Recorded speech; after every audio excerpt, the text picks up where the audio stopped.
दोस्तों आज से ठीक एक साल पहले हमने डार्क के पहले और दूसरे सीजन का रिव्यू किया था, जब सीजन 2 जस्ट रिलीज होने ही वाला था। और तब नेटफ्लिक्स इंडिया ने डार्क को भारत में प्रमोट भी नहीं किया था।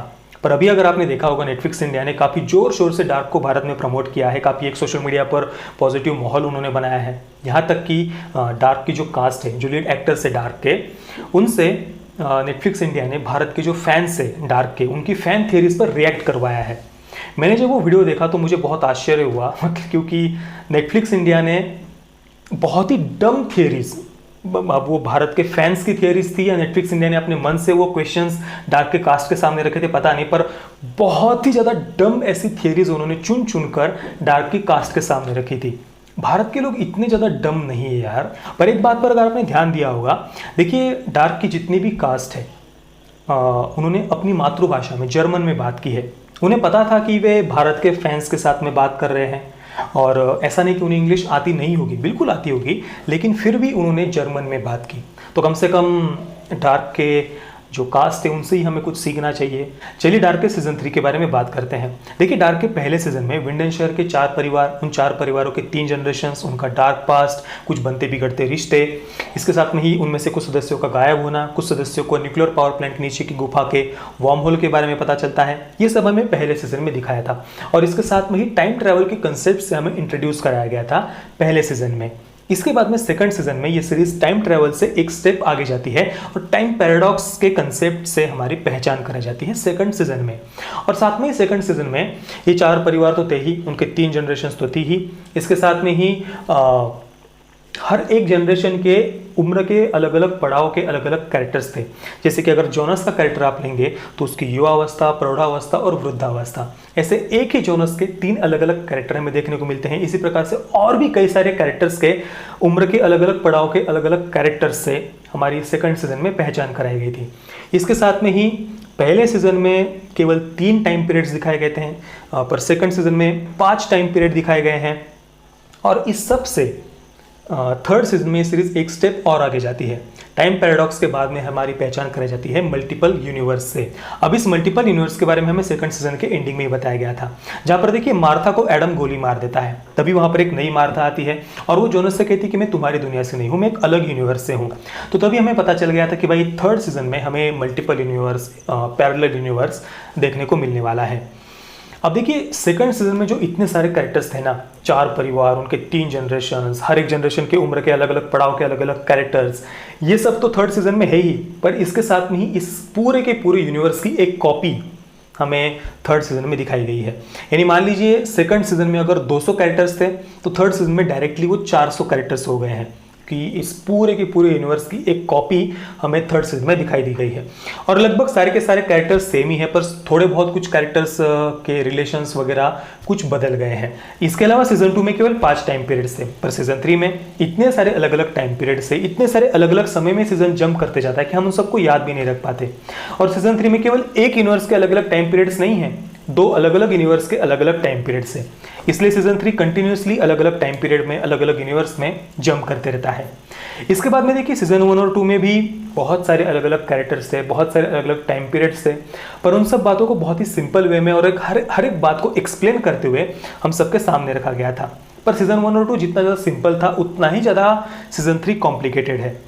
यानी कहानी उतनी ज़्यादा जटिल नहीं है, पर उसे बहुत ही ज़्यादा कॉम्प्लिकेटेड वे में हमारे सामने प्रेजेंट किया गया है, बहुत ही जटिल तरीके से हमारे सामने रखा गया है। अब रेटिंग देने के बाद में जब मैं आपको इसकी कहानी को आपके सामने एक्सप्लेन करूंगा, तब आप देखेंगे कि यार कहानी तो बहुत ज़्यादा सिंपल है, और उसे बहुत ही कॉम्प्लिकेटेड वे में हमारे सामने प्रेजेंट किया गया है। इसके अलावा पहले और दूसरे सीजन में जितनी भी फैमिलीज थी, उनके जो आपस के रिश्ते थे, उस पर ज़्यादा ध्यान दिया गया था, यानी फैमिली ड्रामा पर ज़्यादा फोकस था। और साथ में ही जितने भी कैरेक्टर्स थे उन सबको भी इक्वली समय दिया गया था। पर सीजन 3 में केवल जोनस और मार्था के कैरेक्टर पर ही ज़्यादातर ध्यान दिया गया है। इवन जो क्लोडिया का इतना महत्वपूर्ण कैरेक्टर है, उसे भी बहुत कम समय सीजन 3 में दिया गया है। और वैसे भी देखिए सीजन 3 में जो एक नया यूनिवर्स हमें दिखाया गया है, जो पहले वाले यूनिवर्स की ही कॉपी है, उस नए यूनिवर्स को डेवलप करने में उन्होंने ज़्यादा समय दिया है। पर वो जो नया वाला यूनिवर्स है, उसके कैरेक्टर्स में हमारा उतना इंटरेस्ट बनता नहीं है, क्योंकि पहले दोनों सीजन्स में हमने जो पुराना वाला यूनिवर्स था उसके कैरेक्टर्स से, उनकी कहानी से, उनके फैमिली ड्रामा से हम जुड़े हुए थे, तो उनकी कहानी हमें पता थी, तो उनकी कहानी में आगे क्या होता है वो देखने में हमारा ज़्यादा इंटरेस्ट था। पर सीजन 3 में जो नया वाला यूनिवर्स है उसमें पूर्ण रूप से अलग नए कैरेक्टर्स, मतलब चेहरे वही है पर उनकी दुनिया बिल्कुल अलग है। तो उस नई दुनिया को, उस नए यूनिवर्स को डेवलप करने में उन्होंने ज़्यादातर समय लिया है। लगभग पहले 5-6 जो एपिसोड्स है वो नए यूनिवर्स को डेवलप करने में ही उन्होंने लिए हैं। पर वो नए कैरेक्टर्स, उनका वो नया यूनिवर्स, वो बातें ज़्यादा मायने रखती भी नहीं है और वो देखने में हमारा उतना इंटरेस्ट नहीं बनता है। इवन मैं तो आपको कहूँगा कि अगर आप डायरेक्टली एपिसोड 6 से भी देखना शुरू करते हैं सीजन 3 तो भी आप ज़्यादा कुछ मिस नहीं करेंगे, क्योंकि छठे एपिसोड के बाद में ही पहले दोनों सीजन्स के जो कुछ बिछड़े हुए तार थे उनको जोड़ा गया है। नहीं तो तीसरे सीजन को जब हम देखना शुरू करते हैं तो एकदम ही एक अलग ही दुनिया में हम चले गए हैं ऐसा लगता है। ये अभी तक हमने पहले दोनों सीजन्स में जो कुछ भी देखा था उसका कुछ जैसे इसके साथ में कनेक्शन ही नहीं है, ऐसा ज़्यादातर समय हमें लगता है। फिर जब छठे एपिसोड के बाद में तीसरा सीजन आगे हम देखते हैं, उसके बाद में फिर पहले दोनों सीजन्स के जो कुछ अनसुलझे सवाल, अनसुलझे जो कुछ मिस्ट्रीज थी या कुछ जो कुछ भी बिछड़े हुए तार थे, उनको फिर छठे एपिसोड के बाद में, तीसरे सीजन के छठे एपिसोड के बाद में जोड़ा गया है। अब देखिए डार्क के सीजन 3 में जो उन्होंने मल्टीपल यूनिवर्स, पैरेलल यूनिवर्स का जो कंसेप्ट डाला है वो बस उनको डालना था इसलिए डाल दिया, ऐसी बात नहीं है। या फिर चलो हमें ऑडियंस को कंफ्यूज करना है बहुत ज़्यादा, या बहुत जटिल इस सीजन को हमें बनाना है इसलिए मल्टीपल यूनिवर्स हम इसमें डाल देते हैं, ऐसी बात बिल्कुल भी नहीं है। अगर वो इस मल्टीपल यूनिवर्स को सीजन 3 में नहीं डालते तो वो इस सीरीज को हैप्पी एंडिंग दे ही नहीं सकते थे। क्योंकि देखिए डार्क का जो बेसिक कंसेप्ट है या फिर टाइम पैराडॉक्स की थियोरी का जो बेसिक कंसेप्ट है वो यही है कि आप पास्ट में जाकर कुछ भी बदल नहीं सकते। जब जब जो होना है तब तब वो होकर ही रहता है, चाहे कोई कुछ भी कर ले। यही टाइम पैराडॉक्स का कंसेप्ट है, क्योंकि एक अनएंडिंग टाइम लूप है। मैंने टाइम पैराडॉक्स का पूरा ये जो पूरी थियरी है उसे सीजन 2 के रिव्यू में एक्सप्लेन किया है, तो मैं सब यहाँ पर दोबारा बातें नहीं कहूँगा, वीडियो ज़्यादा लंबा हो जाएगा। अब देखिए सीजन 3 टेक्निकल लेवल पर, या फिर जहाँ तक बात आती है विजुअल एक्सपीरियंस की या फिर बैकग्राउंड स्कोर की, तो इन जगहों पर सीजन 3 हमें पहले दोनों सीजन से ज़्यादा बेटर एक्सपीरियंस देता है। पर अगर हम बात करें ह्यूमन इमोशंस की, कैरेक्टर डेवलपमेंट की, स्टोरी की या फिर फैमिली ड्रामा की, तो इन जगहों पर पहले दोनों सीजन्स हमें ज़्यादा बेटर एक्सपीरियंस देते हैं। पहले दोनों सीजन्स को देखते समय हम कहानी के साथ में, कैरेक्टर्स के साथ में ज़्यादा जुड़ पाते हैं, उनके बारे में हम ज़्यादा केयर करते हैं। तो ओवरऑल मुझे सीजन 2 सबसे ज़्यादा बेस्ट लगा इस पूरी सीरीज़ में।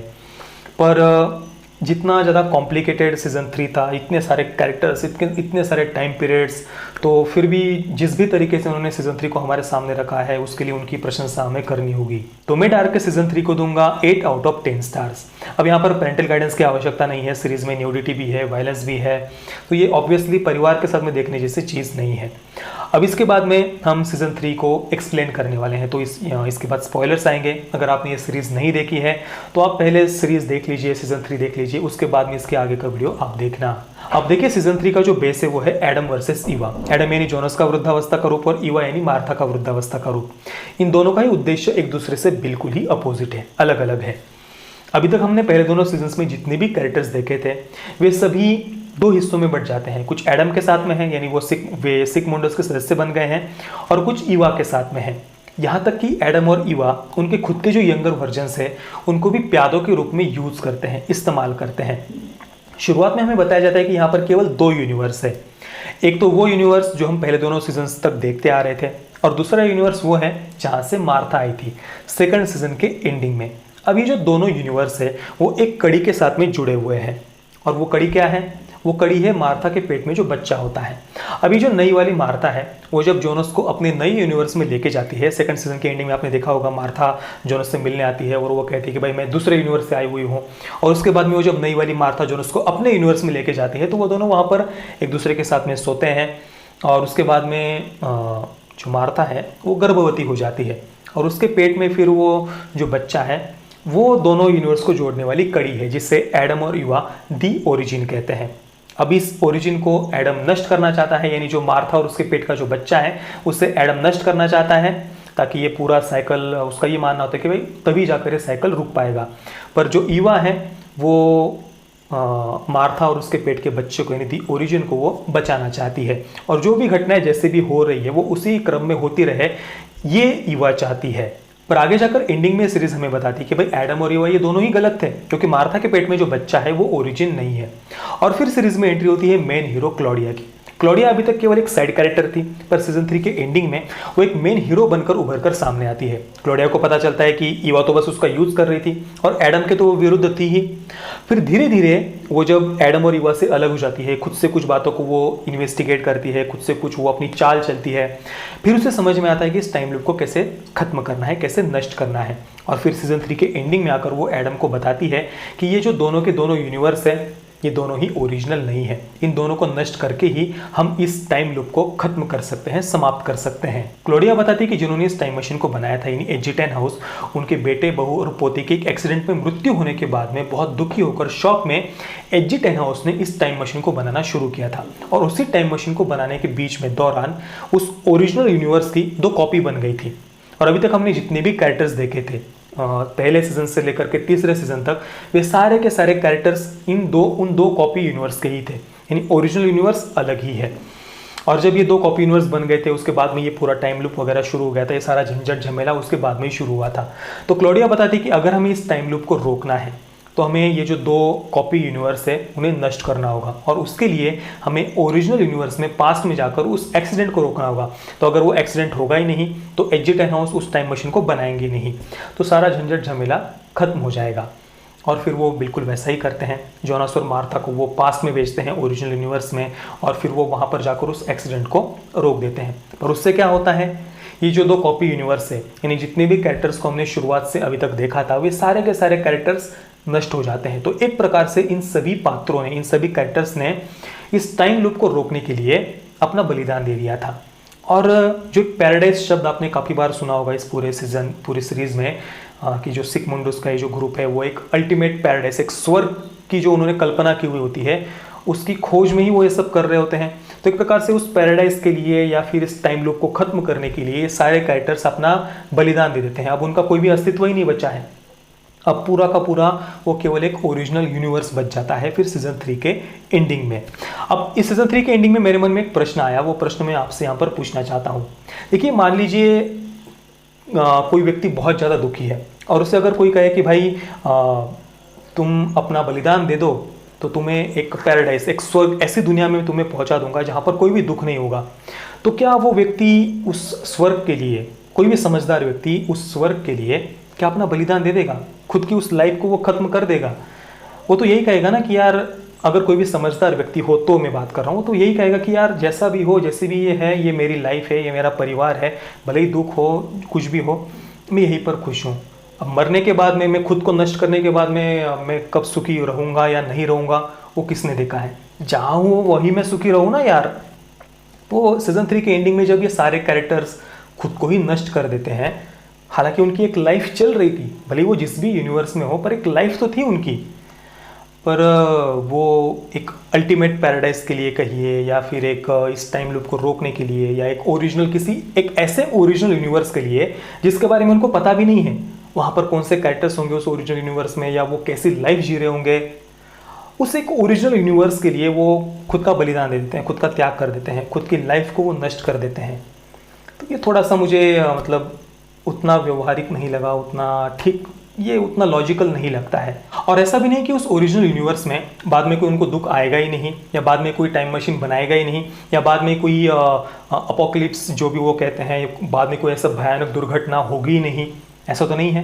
परेशानियाँ, दुख, प्रॉब्लम्स, मुसीबत, वो तो हर जगह पर, हर यूनिवर्स में, चाहे आप कहीं भी रहो, वो तो आते ही रहते हैं। सीजन 3 के एंडिंग के बारे में थोड़ा सा बताना रह गया। देखिए, जब ये दोनों कॉपी यूनिवर्स नष्ट हो जाते हैं और केवल ओरिजिनल यूनिवर्स बचता है, तो उस ओरिजिनल यूनिवर्स में हम एंडिंग में देखते हैं कि जो हैना है वो गर्भवती है, उसके पेट में जो बच्चा है वो उस बच्चे का नाम जोनास रखने वाली है, और उससे कुछ ऐसा भ्रम हो रहा है, कुछ उसको दिखाई दे रहा है, ऐसा उसको भ्रम होता है, ऐसा वो कहती भी है। तो ये सीजन 3 के एंडिंग में उन्होंने दिखाया है। अब उस हैना के पेट में जो बच्चा है वो, उसका नाम जोनास रखने वाली है। अब वो जो जोनास होगा, उसे तो ये याद नहीं रहेगा कि वो किस यूनिवर्स में क्या हुआ था, जो दोनों यूनिवर्स में उस, तो एक पूर्ण ये अलग ही वर्जन होगा जोनास का उन दोनों यूनिवर्स से। तो ये सीजन 3 में हमें तीनों सीजन्स में इस डार्क के दिखाया गया है। तो जिस प्रकार से एंडिंग इसका किया गया है सीजन 3 के बारे में, या जो मैंने आपको प्रश्न पूछा कि क्या एक अलग दुनिया के लिए बलिदान दे देना, खुद की इस लाइफ को ख़त्म कर देना, क्या ये उतना लॉजिकल है या नहीं, इस बारे में आप क्या सोचते हैं, मुझे आप नीचे कमेंट में ज़रूर बताइए। जय श्री राम, वंदे मातरम।